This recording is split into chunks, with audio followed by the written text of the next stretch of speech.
I have today, in line with the powers given to me by Article 1521 and 1525B of the Constitution and Sections 12 of the Office of the Attorney General's Act, decided to dismiss with immediate effect all the Cabinet Secretaries and Attorney General of the Cabinet of Kenya. I'm a king. Good afternoon, dear Kenyans. Over the past 2 years, our government has rallied the country behind the bottom-up economic transformation agenda, the basis upon which we were elected in the democratic elections of the year 2022. We have achieved significant progress in increasing food production by reducing the cost of farm inputs, thereby lowering the cost of food and lowering the cost of living. We have stabilized the economy by preventing what was an imminent debt default. We have stabilized fuel prices, lowered inflation to an all-record low of 4.6%. We have stabilized the foreign exchange regime. We have implemented radical changes in the education sector, including resolving the CBC question. We have rolled out a new student-focused higher education funding model that has special emphasis on making sure that children from vulnerable families have the requisite support in their education. We have also improved the student-teacher ratio in both our primary and secondary schools by hiring an additional 56,000 teachers and also hiring an additional 2,000 tutors for our TVET institutions. We have equally resolved bottlenecks in cash transfer program to vulnerable Kenyans, including orphans, people living with disability, and the elderly. It is now not the case, as it was in the past, that these vulnerable Kenyans have to wait for months. Now their stipends are paid as salaries of public servants are being paid. We did roll out the Hustler Fund that today benefits 2 million Kenyans. And we have 7 million Kenyans who had been denied access to financial services by credit reference bureaus. They are now off the blacklisting roll. Our affordable housing program has now more than 100,000 housing units under construction.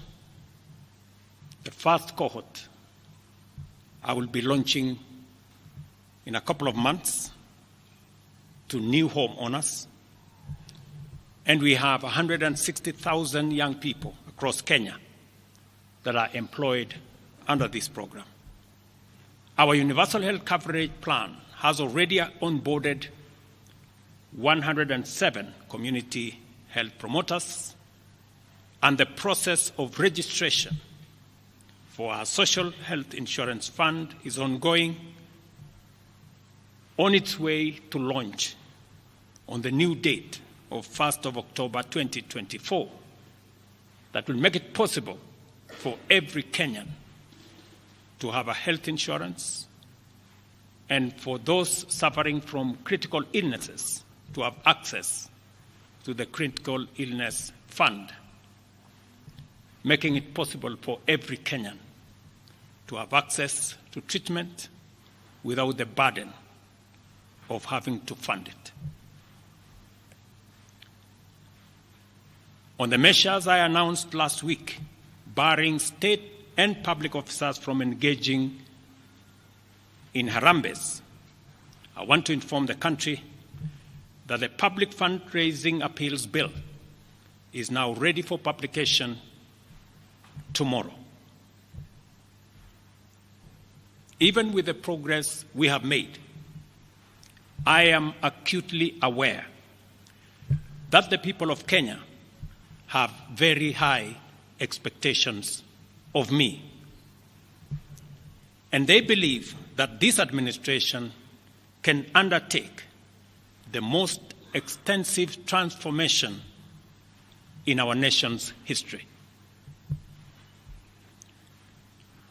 Recent events that necessitated the withdrawal of the finance bill, which will require a review and reorganization of our budget and fiscal management, have brought us to an inflection point. Upon reflection, listening keenly to what the people of Kenya have said, and after a holistic appraisal of the performance of my cabinet and its achievements and challenges, I have today, in line with the powers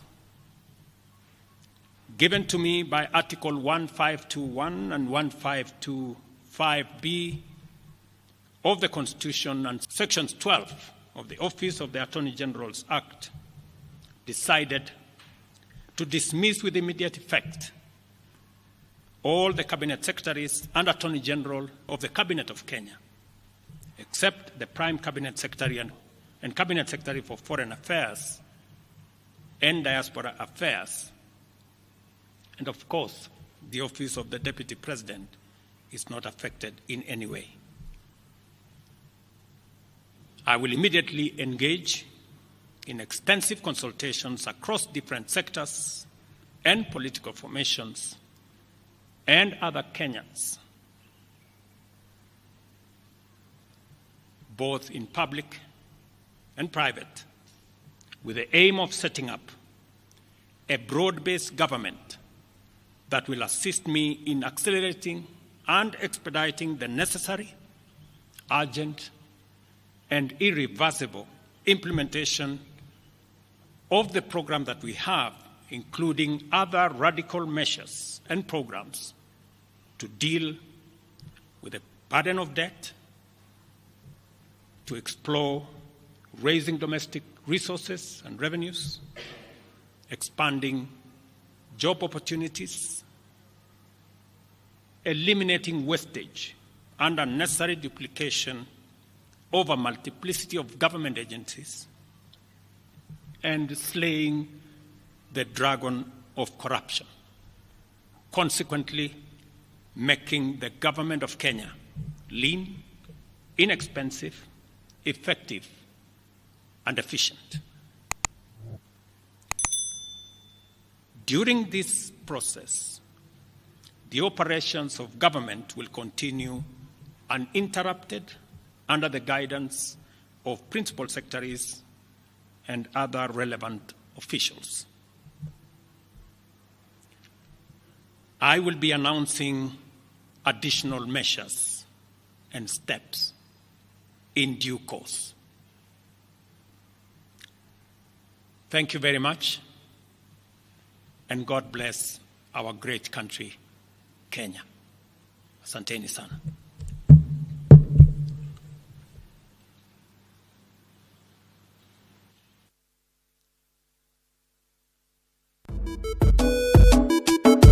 I'm a king, yes, I'm a king, I think I'm a king,